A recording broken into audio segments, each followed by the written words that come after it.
Good morning, students. How are you all? Yes. In previous class, we discussed about the formation of cabinet. कल जो class हुई थी उसमें हमने cabinet का जो फॉर्मेशन था, अपॉइंटमेंट ऑफ प्राइम मिनिस्टर, ठीक है, appointment of the minister, work allotted to the ministers, जो भी उनका फॉर्मेशन है वो हमने पहले डिस्कस किया था. आज हम power and function of the cabinet, power and function of the cabinet, cabinet का फॉर्मेशन क्यों किया गया है, किस एम से किया गया है, उनको हमारे कॉन्स्टिट्यूशन ने क्या पावर दी है. तो we discuss about the power and function of the, लेकिन हम ये भी कह सकते हैं all the power of executive.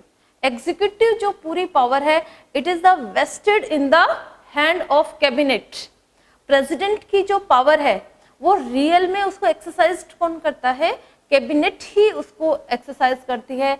या we can say cabinet is the heart of our parliament. Constitution का, पार्लियामेंट का जो हार्ट है, इंडियन सिस्टम ऑफ गवर्नेंस, मतलब इंडियन सिस्टम ऑफ गवर्नेंस. क्योंकि हम एक के बाद एक इनकी जब पावर को डिस्कस करेंगे तब आपको पता चलेगा कि why we can say the cabinet is the heart of Indian governance system, कि इंडिया की जो गवर्नमेंट का जो सिस्टम है वो कैबिनेट को ही क्यों कहा जाता है. पावर तो प्रेसिडेंट के पास बहुत ज़्यादा है, लेकिन हमने पहले बताया कि प्रेसिडेंट क्या है, नॉमिनियल हेड होता है. प्रेसिडेंट की जो पावर है वो रियल में किसके हाथ में होती है, कैबिनेट. क्योंकि बिना कैबिनेट की परमिशन के, बिना कैबिनेट की मेजॉरिटी से कोई भी जो पावर प्रेसिडेंट की है वो पास नहीं हो सकती. सो कैबिनेट जो हमारे पूरी पार्लियामेंट्री सिस्टम के जो दोनों हाउसेस है, specially the member of Lok Sabha, they enjoy all the power of the president. So the first, इसको भी आप पॉइंट टू पॉइंट लर्न कीजिए, ये आपको एग्जाम के लिए भी इजी रहेगा और लर्न करने के लिए, लिखने के लिए स्कोर मार्किंग भी रहेगा, ठीक है, और ये आपको लर्न करने के लिए भी इजी रहेगा. पॉइंट्स में अगर उसको आप समझते हो और एग्जाम में अगर लिखते हो तो ठीक है. First power of cabinet is determining the national policy, कि किस तरह से कैबिनेट जो है नेशनल पॉलिसी को डिटरमाइन करती है. The various department of the governance, governance के जो वेरियस डिपार्टमेंट है, ठीक है, आइदर इट इज इंटरनल और एक्सटर्नल, फॉरेन एंड इंटरनल जो डिपार्टमेंट है एडमिनिस्ट्रेशन का, एंड फॉरेन जो एक्सटर्नल रीजन है, मैटर है, उनसे रिलेटेड जो भी पॉलिसीज है, it is determined by the cabinet. मतलब एक जो कंट्री है वहाँ की जो कैबिनेट है, उस कंट्री में जो वेरियस गवर्नमेंट डिपार्टमेंट है, जो भी वर्क रिलेटेड है, उसकी पॉलिसीज को बनाने का काम, ठीक है, चाहे वो इंटरनल पॉलिसी हो या फॉरेन मैटर्स हो, ठीक है, दोनों से रिलेटेड जो भी पॉलिसीज है, जो भी रूल्स बनाने हैं, उनका सारा वर्क जो होता है वो किसके द्वारा किया जाता है, कैबिनेट के द्वारा, ठीक है, determining the national policy. Second, controlling over law making, power of Lok Sabha. Lok Sabha की जो लेजिस्लेटिव पावर थी उसमें हमने डिस्कस किया था कि cabinet create the laws for the people, cabinet makes the laws for their country. So here second power of the cabinet is controlling over the law making. जो countries के लिए जो लॉज तैयार किए जाते हैं उन पे पूरा कंट्रोल जो होता है वो कैबिनेट का होता है. कैबिनेट की ही मेजॉरिटी से, कैबिनेट के ही परमिशन से, यस से, किसी भी कंट्री के लिए कोई भी लॉज जो है वो तैयार किया जाता है. डिटरमाइनिंग द नेशनल पॉलिसी, जैसे ही नेशनल पॉलिसीज तैयार हो गई, ठीक है, सिर्फ कैबिनेट के पास नेशनल पॉलिसी का ही वर्क हाथ में नहीं होता है. नेशनल पॉलिसी बनने के बाद उस जो लॉज क्रिएट किए जाते हैं, जो लॉज बनाए जाते हैं, वो भी सारे किसके हाथ में होते हैं, कैबिनेट के हाथ में ही होते हैं. कैबिनेट की मेजॉरिटी से ही लॉज पास किए जाते हैं, ठीक है. इंपॉर्टेंट जो बिल्स होते हैं जो भी इम्पोर्टेंट बिल होते हैं पार्लियामेंट में या इशू किए जाते हैं, बिल पास किए जाते हैं, वो बिल जो है वो पार्लियामेंट के दोनों हाउसेस और प्रेसिडेंट के, तो प्रेसिडेंट को तो सिर्फ साइन करना होता है, ठीक है। प्रेसिडेंट उसको एक बार से ज़्यादा रिटर्न भी नहीं कर सकता, वापस भी नहीं भेज सकता, तो पूरी पावर किसके पास हो गई? कैबिनेट के पास। तो जो भी इम्पोर्टेंट बिल्स है, जो भी इम्पोर्टेंट लॉज हैं, वो पास जो है सिर्फ कैबिनेट ही करती है। Third point is supreme control over executive. Our executive head is the president. All the executive power vested in the president. जितनी भी executive power है वो president के पास होती है, लेकिन वास्तव में उन पावर को, वास्तव में वो पावर किसके पास होती है? कैबिनेट के पास ही होती है। एंजॉय जो है उस पावर को कैबिनेट ही करता है। प्रेसिडेंट उसको एडवाइस दे सकता है, लेकिन प्रेसिडेंट जो है वो अपनी फुल मर्जी से उसको एंजॉय नहीं कर सकता। पावर, जितनी भी एग्जीक्यूटिव पावर होती है उस पर कंट्रोल जो है वो कैबिनेट का ही होता है। सुप्रीम कंट्रोल, पूरा कंट्रोल जो है वो कैबिनेट का ही होता है। सुप्रीडेंट, जो वेरियस गवर्नमेंट के जो डिपार्टमेंट है उसका जो सुप्रीडेंट है वो कौन होती है? कैबिनेट के मिनिस्टर्स ही होते हैं, ठीक है। President, okay. Next financial affair, detail of financial. Next point is financial affair. Country में जो भी इनकम है, एक्सपेंडिचर है, उसकी डिटेल का जो वर्क है वो किसके पास होगा? कैबिनेट के पास होगा। इवन जो मनी बिल है वो फिनेंस मिनिस्टर, बजट जो तैयार किया जाता है, जो भी हर साल जो बजट डिक्लेयर किया जाता है उससे पहले बजट प्रिपरेशन का जो वर्क होता है वो किसके थ्रू होता है? फिनेंस मिनिस्टर के थ्रू। फिनेंस मिनिस्टर ही बजट को तैयार करता है और वो बजट जो है पूरी कैबिनेट से पास किया जाता है, पूरी कैबिनेट की मेजोरिटी से पास किया जाता है, ठीक है। तो फिनेंस का कितना एक कंट्री की इनकम है और कितना एक्सपेंडिचर है, द डिटेल ऑफ इनकम और एक्सपेंडिचर, ये भी किसके हाथ में होती है? कैबिनेट के हाथ में ही होती है। कैबिनेट, इवन मनी बिल तो जो होते हैं वो only in passed by the Lok Sabha. Money bill सिर्फ लोकसभा से ही पास किया जाता है, राज्यसभा में सिर्फ ये 14 डेज के लिए जाता है। देखिए जो ऑर्डिनरी बिल है और मनी बिल में क्या डिफरेंस होता है। ऑर्डिनरी बिल जो है उसको लोकसभा के मेंबर भी मेजोरिटी से पास करेंगे और राज्यसभा के मेंबर भी उसको मेजोरिटी से पास करेंगे। राज्यसभा और लोकसभा दोनों में पास होने के बाद वो प्रेसिडेंट के पास जाता है। लेकिन जो मनी बिल है उसका जो राइट है, उसका जो सुप्रीम राइट है, जो मोनोपोली है, वो सिर्फ किसके पास होती है? लोकसभा के पास होती है। फिनेंस मिनिस्टर जो है वो उसको पास करता है, उसके सिग्नेचर से वो पास होता है। लोकसभा की मेजोरिटी से अगर कोई मनी बिल पास हो गया तो वो राज्यसभा में भी जाएगा, लेकिन with in 14 days Rajya Sabha return this bill, okay. Rajya Sabha उसमें कोई अमेंडमेंट नहीं कर सकती, उसको नेग्लेक्ट नहीं कर सकती, उसको डिनाइड नहीं कर सकती।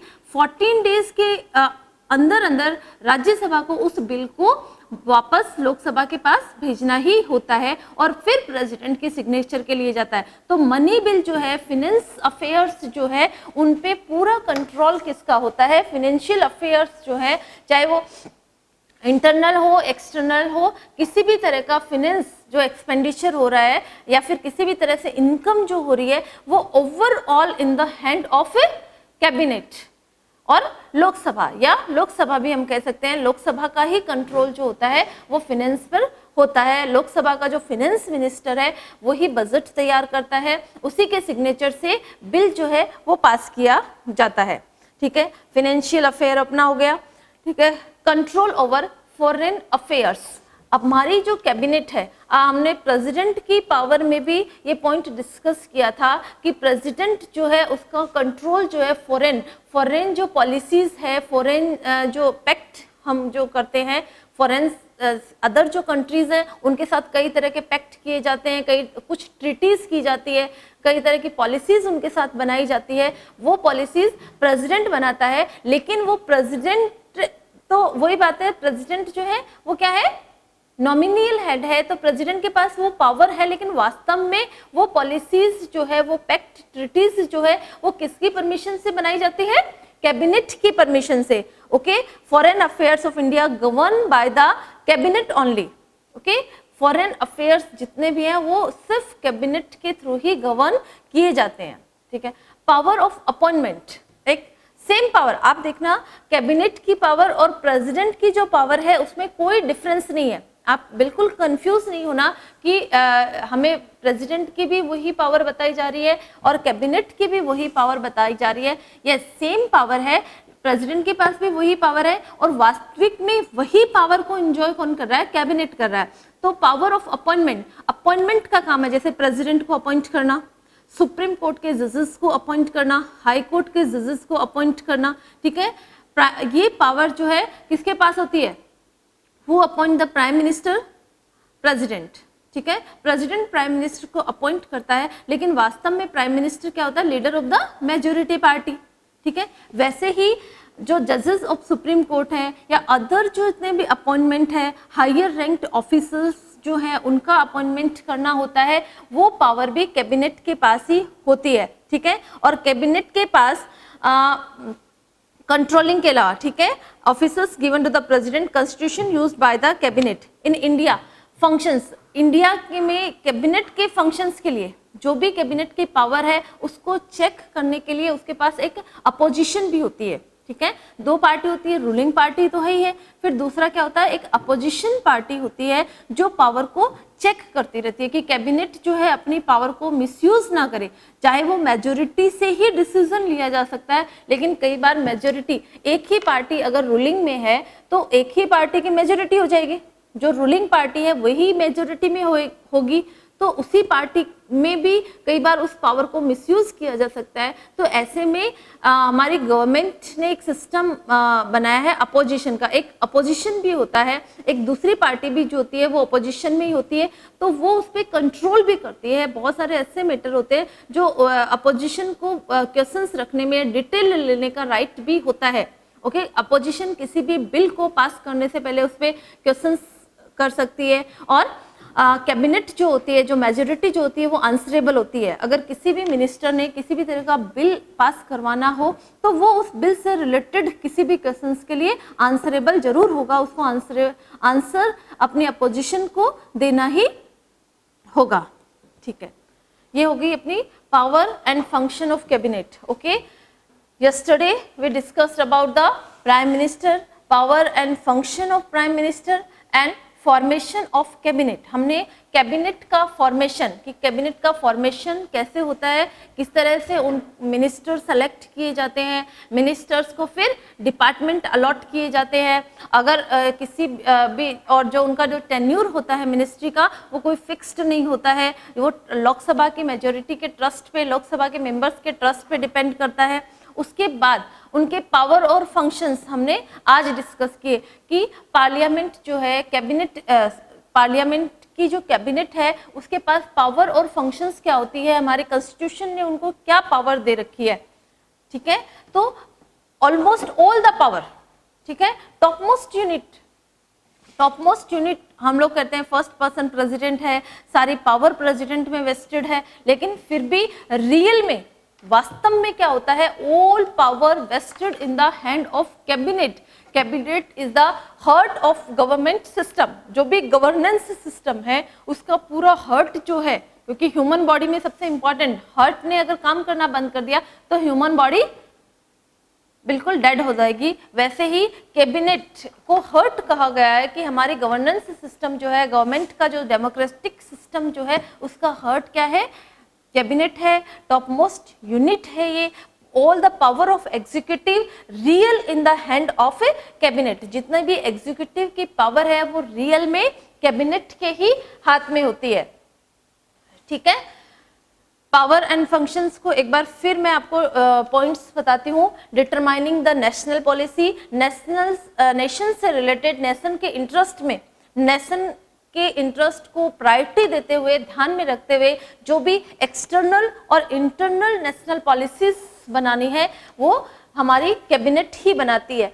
कंट्रोलिंग ओवर लॉज मेकिंग, जितने भी लॉज क्रिएट करने का वर्क होता है, लॉज मेकिंग का जो वर्क होता है, जो भी कंट्री के, वो भी नेशन के इंटरेस्ट के अकॉर्डिंग जो भी लॉज तैयार किए जाते हैं उन पे पूरा कंट्रोल जो है, इवन पूरा कंट्रोल नहीं, लॉज बनाते ही कैबिनेट है, ठीक है, हम ये नहीं सकते कि पूरा कंट्रोल का मतलब लॉज बनाने का काम, उसको पास करने का काम, उसको इम्प्लीमेंट करने का वर्क जो है वो कैबिनेट का ही होता है। ठीक है, supreme control of executive, executive जो हमारा है, जो गवर्नेंस का जो सिस्टम है, उस पर पूरा कंट्रोल जो है, किसी को इम्पीचमेंट मोशन से रिमूव करना है या किसी को अपॉइंटमेंट करना है, सारे वर्क जो है सुप्रीम जो कंट्रोल है वो कैबिनेट का है। कैबिनेट ही एक अपॉइंटमेंट करती है और कैबिनेट की मेजोरिटी से इवन प्रेसिडेंट और जज ऑफ सुप्रीम कोर्ट, ऐसी बड़ी जो पोस्ट है, उनको भी इम्पीचमेंट मोशंस के थ्रू टर्मिनेट करने का जो वर्क होता है, जो पावर होती है, ठीक है, वो पावर कैबिनेट के ही हाथ में होती है। ठीक है, फाइनेंशियल अफेयर, नेशनल में जो अपनी जो नेशनल इनकम है, नेशनल एक्सपेंडिचर है, या फिर कोई भी मनी बिल पास करना होता है, वो सारा मैटर जो है वो पूरा कैबिनेट की पावर में ही आता है। कैबिनेट में जो पार्लियामेंट का, लोकसभा का हाउस है, उसी से मनी बिल पास किया जाता है, या किसी भी मिनिस्टर को कहीं भी डेवलपमेंट करने के लिए अगर बजट की जरूरत होती है तो वो बजट पहले पार्लियामेंट ही पास करेगी, लोकसभा के मेंबर ही बजट पास करेंगे, मनी बिल पास करेंगे। फाइनेंस मिनिस्टर जो है वो हमारा ईयरली जो बजट तैयार किया जाता है, वो ईयरली बजट फाइनेंस मिनिस्टर ही तैयार करता है, उसी के सिग्नेचर से वो पास किया जाता है। मतलब मनी से रिलेटेड, ठीक है, जो भी फिनेंस से रिलेटेड है, चाहे वो एक्सपेंडिचर हो चाहे वो इनकम हो, इनकम जो आ रही है वो भी, और एक्सपेंडिचर जो खर्चा जो हो रहा है वो भी, पूरा जो है, या किसी भी मिनिस्टर को कोई भी मनी जो है वो अलॉट करनी है, वो सारा वर्क जो है, वो पावर जो होती है वो कैबिनेट के पास होती है। फॉरेन अफेयर, जो नेशनल पॉलिसीज बनती है, नेशनल पैक्ट जो किए जाते हैं, ट्रीटीज जो की जाती है, उनसे सारे रिलेटेड मैटर जो है वो कैबिनेट में ही डिस्कस होते हैं। प्रेसिडेंट करता है, लेकिन प्रेसिडेंट जो है वो पहले डिस्कस किसके साथ करेगा? कैबिनेट के साथ ही डिस्कस करेगा। कोई हमें किसी दूसरे कंट्री से टीटी करनी है, जैसे आजकल चाइना का मैटर चल रहा है, अब चाइना से कोई हमें पैक्ट करना है, ठीक है, उससे कोई समझौता करना है, तो ऐसे में पहले प्रेसिडेंट जो है वो अपनी जो टीम है, प्राइम मिनिस्टर और कैबिनेट जो है, कैबिनेट में प्राइम मिनिस्टर ऑल्सो इंक्लूडिंग, ठीक है, तो उनसे पहले डिस्कस करेगा। ठीक है, उस प्रेसिडेंट जो है वो अकेला कोई भी डिसीजन नहीं ले सकता। अगर कैबिनेट के डिस्कशन के बाद, कैबिनेट के जजमेंट के बाद, उनके डिसीजन के बाद ही कोई जो आगे पैक्ट है या समझौता है वो किसी दूसरे कंट्री से साथ कर सकता है। ठीक है, जो भी डिसीजन फॉरेन से रिलेटेड हो, जो भी पैक्ट और पॉलिसीज फॉरेन से रिलेटेड हो, वो हमारी कैबिनेट से ही डिसाइड की जाती है। ठीक है, पावर ऑफ अपॉइंटमेंट, बहुत सारी ऐसी हाई रैंक्ड ऑफिसर्स का अपॉइंटमेंट होता है, प्रेसिडेंट का अपॉइंटमेंट होता है, ठीक है, सुप्रीम कोर्ट के जो जजेस हैं उनका अपॉइंटमेंट होता है, ठीक है, हाई कोर्ट के जजेस का अपॉइंटमेंट होता है, वाइस प्रेसिडेंट को अपॉइंट किया जाता है। ये पावर ऑफ अपॉइंटमेंट जो है वो कैबिनेट के हाथ में ही होता है, appointment and terminate also. Okay, जो पावर इनके पास अपॉइंटमेंट की होती है, उसी पोस्ट को ये मेजोरिटी से टर्मिनेट भी कर सकते हैं। ठीक है, लोकसभा के ही मेंबर जो है जो स्पीकर, डिप्टी स्पीकर अपॉइंट करते हैं, उधर चेयरमैन तो वाइस प्रेसिडेंट होता है, वाइस चेयरमैन राज्यसभा के मेंबर अपॉइंट करते हैं। तो बहुत सारे जो अपॉइंटमेंट का वर्क होता है वो भी इन लोकसभा के, पार्लियामेंट के डिस्कशन के बाद, कैबिनेट में डिस्कशन के बाद ही रियल जो डिसीजन है वो लिया जाता है। ठीक है, ये हो गई हमारी formation and power of A cabinet. Our next topic is judiciary. Okay, I think आपको prime minister, power and function of prime minister समझ में आया होगा। ठीक है, उसके बाद हमने कैबिनेट के बारे में स्टडी किया, कैबिनेट का फॉर्मेशन कैसे होता है, कैबिनेट जो है उसके पास पावर और फंक्शंस क्या क्या होती है। ठीक है, नेक्स्ट जो अपना है जुडिशरी। अब ये तो पूरा गवर्नमेंट के जो 2 ऑर्गन्स थे, गवर्नमेंट के पास, हमारे पास 3 ऑर्गन है, लेजिस्लेचर, एग्जीक्यूटिव एंड जुडिशरी। हमने लेजिस्लेचर और एग्जीक्यूटिव दोनों ऑर्गन्स की स्टडी की। अपना जो 3rd ऑर्गन है जुडिशरी, ये बिल्कुल इंडिपेंडेंट ऑर्गन है, जो कॉन्स्टिट्यूशन बनाया था, कॉन्स्टिट्यूशन ने अपने जो फिक्चर्स लिए थे उसमें जुडिशरी को बिल्कुल इंडिपेंडेंट रखा था। और जुडिशरी को इंडिपेंडेंट रखने के पीछे रीजन क्या रहा, ये था ना कि जुडिशरी को पार्लियामेंट कॉन्स्टिट्यूशन ने बिल्कुल इंडिपेंडेंट क्यों रहा, क्योंकि जुडिशरी जो है वो क्या करती है, बहुत सारे केसेस जो है वो हैंडल करती है। बहुत सारे क्रिमिनल केसेस भी होते हैं, कुछ सिविल केसेस भी होते हैं, जो हमारी प्रॉब्लम्स जो होती है, जो हमारे मैटर जो होते हैं वो जुडिशरी सॉल्व करती है। अगर जुडिशरी लेजिस्लेचर और एग्जीक्यूटिव के अंडर में वर्क करे तो रूलिंग जो गवर्नमेंट होती है वो उसके कंट्रोल में आएगी, तो रूलिंग गवर्नमेंट उसको प्रेशराइज्ड करके रखेगी, किसी भी उनके अगेंस्ट में जुडिशरी कोई भी डिसीजन नहीं ले पाएगी। समझ रहे हो आप? फ्री एंड फेयर डिसीजन लेने के लिए जुडिशरी को इंडिपेंडेंट रखा गया है। अगर हमारा जो डिसीजन है, ठीक है, वो किसी के भी कंट्रोल में हो तो हम उससे रिलेटेड या उसके किसी रिलेटिव से रिलेटेड कोई भी उनके अगेंस्ट में हम लोग डिसीजन नहीं ले सकते। अगर हमें एक फ्री डिसीजन लेना है, फेयर डिसीजन लेना है, तो उसके लिए इंडिपेंडेंट होना बहुत जरूरी है। नहीं तो क्या होगा, रूलिंग गवर्नमेंट तो उसको कंट्रोल में करेगी, ठीक है, उनकी पोस्ट से टर्मिनेट कर देगी या ट्रांसफर करवा देगी, या बहुत सारे अदर्स जो मैटर है, गवर्नमेंट मिनिस्टर्स जो होते हैं वो अगर अपनी पावर को मिसयूज करते हैं तो कैसे करते हैं, जो भी ऑफिसर उनके अगेंस्ट में जाता है उसका ट्रांसफर करवा दिया जाता है, ठीक है, या फिर उसको उसकी पोस्ट से किसी भी तरह से उस पर कोई भी ब्लेम लगा के उसको उसकी पोस्ट से हटा दिया जाता है। तो ऐसे जुडिशरी के साथ भी किया जा सकता है, ठीक है। इतना बड़ा कंट्री है, बहुत सारे केसेस होते हैं, तो ऐसा भी पॉसिबल हो सकता है। इसीलिए जुडिशरी को बिल्कुल इंडिपेंडेंट रखा है ताकि जुडिशरी के डिसीजन में किसी भी तरह का इंटरफेयर नहीं हो, सबके साथ एक सही जजमेंट, एक right judgement, free judgement, fair judgement सबके साथ हो सके, इसलिए जुडिशरी को बिल्कुल इंडिपेंडेंट रखा गया है। सो जुडिशरी, तो सबसे पहले क्या होगा, फॉर्मेशन ऑफ जुडिशरी, ठीक है, नंबर ऑफ जजेस, formation of Supreme Court, Supreme और जुडिशरी में भी we will discuss about only Supreme Court, we will discuss Supreme Court. तो सबसे पहले अपना मैटर क्या होता है, नंबर ऑफ जजेस, कि सुप्रीम कोर्ट में जो जजेस का नंबर है, हाउ मेनी जजेस are working in the Supreme Court, ठीक है, सुप्रीम कोर्ट में जजेस कितने होते हैं, जजेस का जो नंबर है वो कितना होता है, ठीक है। तो first of all number of जजेस, before 2008 we have one chief justice, one chief justice and I think 7 other judges, 7 other judges। 2008 से पहले क्या हुआ था, एक चीफ जस्टिस तो होता ही होता है, ठीक है, उसके बाद जो अदर जो जजेस थे वो कितने हो गए, 7। 2008 में एक अमेंडमेंट किया गया, ठीक है, 2008 का जो अमेंडमेंट हुआ उसमें 1 chief justice and 31 other judges।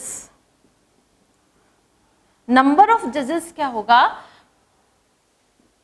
Eight present we have 1 chief justice and 31 other जजेस, क्योंकि सिर्फ सुप्रीम कोर्ट है, सुप्रीम कोर्ट सिर्फ एक है पूरे इंडिया में, ऑल ओवर कंट्री में सुप्रीम कोर्ट जो है सिर्फ एक है। तो उसमें क्या होगा, जजेस जो है सिर्फ एक जज तो ऐसा है नहीं, बहुत सारे अपील्स जो है वहाँ आएगी, बहुत सारे मीटर्स वहाँ आते हैं, अदर जो जज कोर्ट्स हैं, हाई कोर्ट्स हैं, स्टेट के जो हाई कोर्ट्स हैं वहाँ से भी अपील जो है, केस जो है वो सुप्रीम कोर्ट में आते हैं। तो नंबर ऑफ जजेस जो है वो 1 या 2 तो हो नहीं सकते, हाँ चीफ जस्टिस जरूर वहाँ 1 होगा, ठीक है।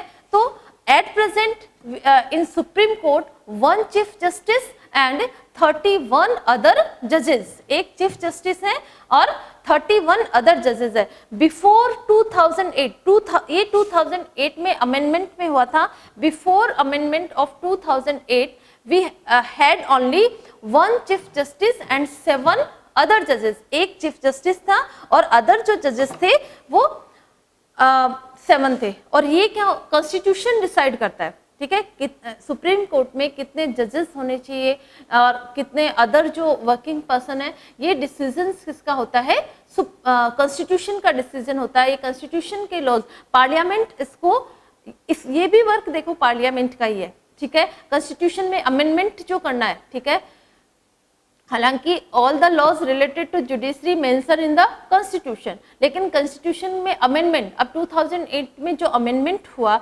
जजेस का जो नंबर इंक्रीज किया गया, वो नंबर भी पार्लियामेंट की मेजोरिटी से ही इंक्रीज किया गया था, पार्लियामेंट में डिस्कशन के बाद ही इंक्रीज किया गया था। तो कॉन्स्टिट्यूशन ने ही ये लॉज जुडिशरी को दिया है, लेकिन कॉन्स्टिट्यूशन में भी अमेंडमेंट कहाँ से हुआ, पार्लियामेंट से। Okay, clear. Now qualification of जजेस, ठीक है, सेकंड थिंग नंबर ऑफ जजेस, first thing, second thing qualification of जजेस, क्वालिफिकेशन ऑफ द, कि एक सुप्रीम कोर्ट में जज बनने के लिए क्या क्वालिफिकेशन चाहिए, ठीक है।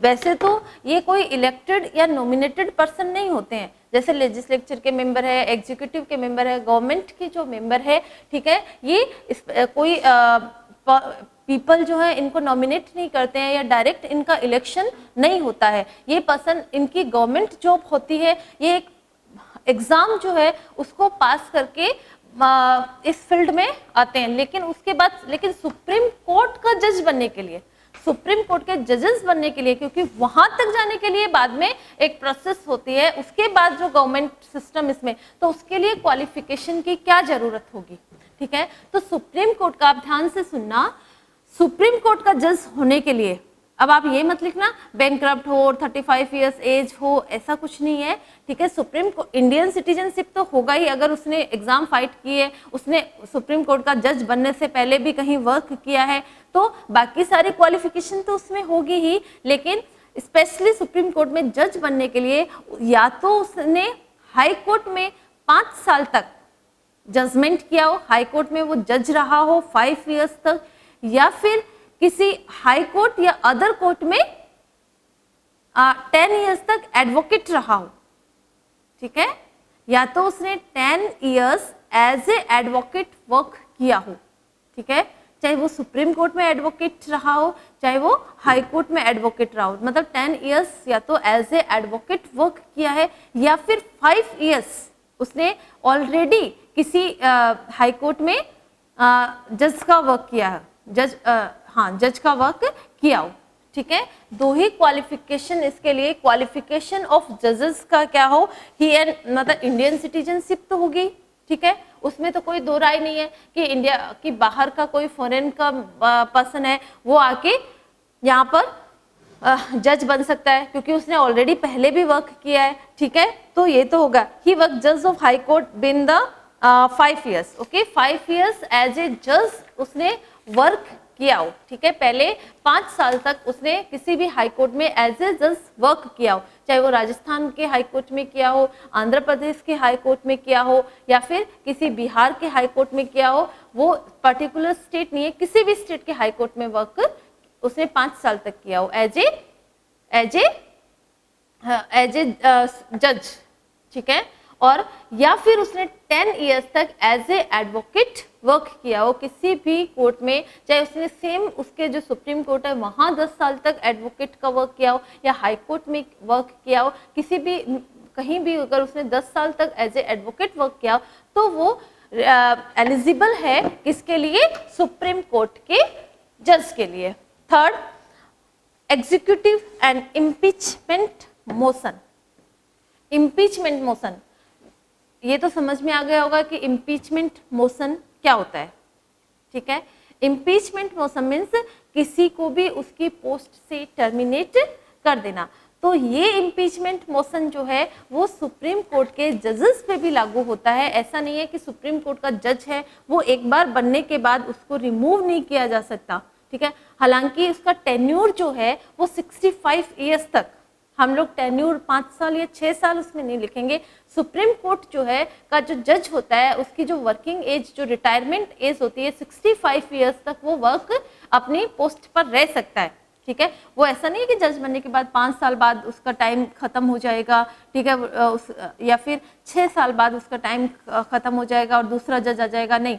जजेस जो है वो गवर्नमेंट जॉब होती है, गवर्नमेंट से सेलेक्ट होके ये पीपल आते हैं, ठीक है। तो ये रिटायरमेंट की जो एज होती है 65 ईयर्स तक इनका वर्किंग होता है, लेकिन अगर इनका वर्क सेटिस्फैक्ट्री नहीं है, ठीक है, जज बनाने के बाद भी वर्क अगर सेटिस्फैक्ट्री नहीं है तो उनको उनकी पोस्ट से इम्पीचमेंट मोशन के थ्रू रिमूव भी किया जा सकता है। वही लोकसभा के जो मेंबर है, प्रेसिडेंट, प्राइम मिनिस्टर जो है, वो पूरी मेजोरिटी से उनको उनके पोस्ट से रिमूव भी किया जा सकता है ड्यू टू प्रूवन मिसकंडक्ट और inability. Okay, due to proven, अगर मिसकंडक्ट इन्होंने अपना जजमेंट किया है, किसी भी तरह का मिसकंडक्ट या फिर इनएबिलिटी, किसी भी इनएबिलिटी उसमें नहीं है, जज बनने की एबिलिटी ही उसमें नहीं है, ऐसी कंडीशन में remove from the post by the parliament, parliament के थ्रू उनको उसकी पोस्ट से रिमूव भी किया जा सकता है, ठीक है। ये जो प्रोसेस है, इम्पीचमेंट मोशन है, ये प्रेसिडेंट पे भी लगाया जा सकता है, ठीक है। प्राइम मिनिस्टर को भी उसकी पोस्ट से रिमूव किया जा सकता है, लेकिन जब प्राइम मिनिस्टर को टर्मिनेशन होता है उसमें फिर पूरी लोकसभा ही डिसॉल्व हो जाती है। तो प्राइम मिनिस्टर का थोड़ा सा डिफरेंट मैटर होता है, लेकिन प्रेसिडेंट है, वाइस प्रेसिडेंट है, जजेस जो हैं, इनको इम्पीचमेंट मोशन लगभग पार्लियामेंट की मेजोरिटी से ही किया जा सकता है। Next, salary, allowance and facilities, कि जजेस को सैलरी, ऑब्वियसली गवर्नमेंट जॉब है, हम बात कर चुके हैं, ठीक है, तो उनको सैलरी भी मिलेगी, अदर अलाउंसेस भी मिलेंगे, फैसिलिटीज भी उनको मिलेंगी, ठीक है। सैलरी क्या होती है कि जो मेन जज है सुप्रीम कोर्ट का, जो चीफ जस्टिस है, उसकी 2,80,000, ठीक है, सैलरी ऑफ जजेस,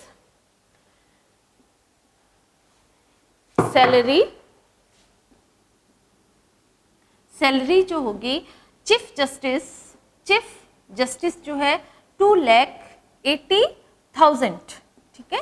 एंड अदर जो जजेस है, अदर जजेस they got 2,50,000,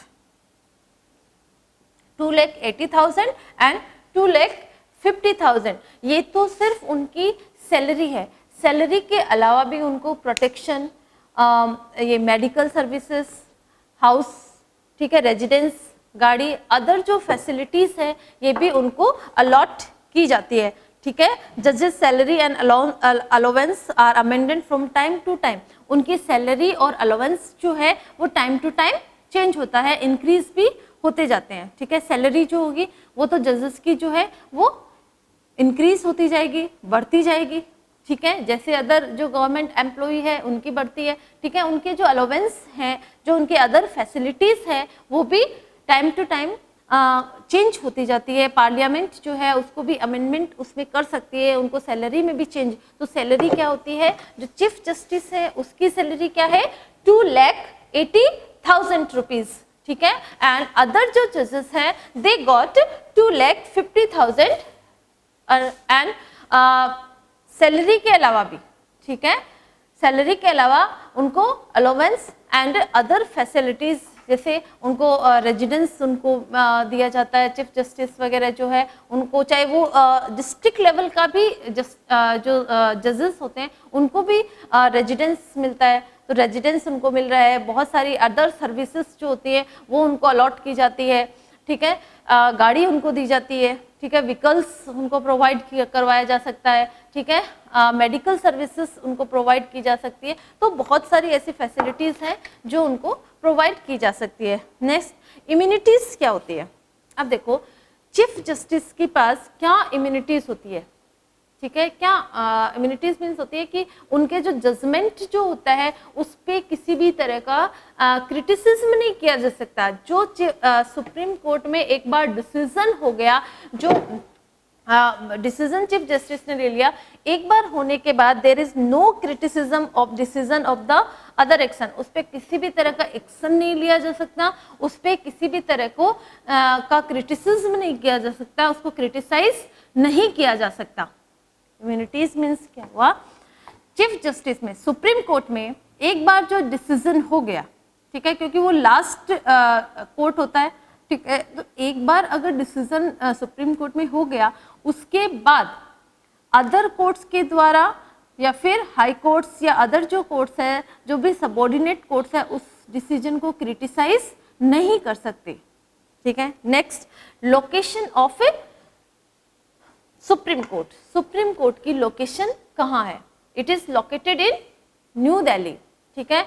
only one supreme court in India and it located in New Delhi. Head office जो है सुप्रीम कोर्ट का वो कहाँ है? न्यू दिल्ली।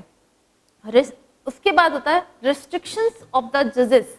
जजेस की कुछ रिस्ट्रिक्शंस भी होती है। ठीक है। हमने location, salary, immunities, executive and impeachment motion, appointment, qualification, number of जजेस, इनको डिस्कस किया। ठीक है। इसके बाद आप देखिए कि रिस्ट्रिक्शंस भी इन पर कुछ होती है कि ऐसी क्या पाबंदियां उन पर होती है, ऐसी क्या बाउंडेशन उनके पास होती है, किस तरह की बाउंडेशन में वो बाउंड होते हैं। ठीक है। As a chief justice in the Supreme Court और जज in the Supreme Court, Supreme Court में एज ए चीफ जस्टिस और जज वर्क करते हुए वो किसी भी अदर कोर्ट में एज ए एडवोकेट और एज ए जज वर्क नहीं कर सकते। ठीक है। अगर वो सुप्रीम कोर्ट में वर्क कर रहे हैं, ध्यान से सुनना, सुप्रीम कोर्ट के जो चीफ जस्टिस या जजेस हैं, मान लो सुप्रीम कोर्ट में जज है, ठीक है, अगर उसको अदर कोर्ट में ने उसको इनवाइट किया है, ठीक है, कि अदर कोर्ट में आप आइए, या फिर वो पहले एडवोकेट रहा होगा, बहुत सारे ऐसे जजेस भी होते हैं जो पहले एडवोकेट भी रहे हैं। ठीक है। तो एज ए एडवोकेट वो किसी भी तरह का केस पहले लेते थे। ठीक है। तो जज बनने के बाद वो एज ए एडवोकेट कोई भी वर्क अपने हाथ में नहीं ले सकते। ठीक है। और अदर जो कोर्ट्स हैं वहां भी वो वर्क नहीं कर सकते। अंडरस्टूड? कि रिस्ट्रिक्शंस उन पे जो होती है, पाबंदी जो उन पे होती है, ये क्या होती है कि जब तक वो वर्किंग आवर्स में है, ठीक है, जब तक वो वर्किंग पीरियड, आवर्स में नहीं, वर्किंग पीरियड जो है उनका, वो जज बन चुके हैं, जज बनने के बाद वो अदर कोर्ट्स में वर्क नहीं कर सकते, ना तो एज ए एडवोकेट वर्क कर सकते, ना ही अदर कोर्ट का जो जजमेंट है वो अपने हाथ में ले सकते हैं। ये उन पे रिस्ट्रिक्शंस होता ही होता है। ठीक है। अब ये तो हो गए सुप्रीम कोर्ट का कि पावर, मान ले फंक्शन या फिर अपॉइंटमेंट, जो इनका अपॉइंटमेंट ऑफ द सुप्रीम जजेस की जो अपॉइंटमेंट किस किस क्या क्वालिफिकेशन होगी, क्या इन पे रिस्ट्रिक्शंस है, इम्यूनिटीज इनकी क्या है। ठीक है। एग्जीक्यूटिव इम्पीचमेंट मोशन क्या होगा। अब इनकी पावर क्या क्या है, किस तरह के केसेस सुप्रीम कोर्ट के थ्रू हैंडल किए जाते हैं। ठीक है। अभी हम देखेंगे power, jurisdiction power and function of Supreme court.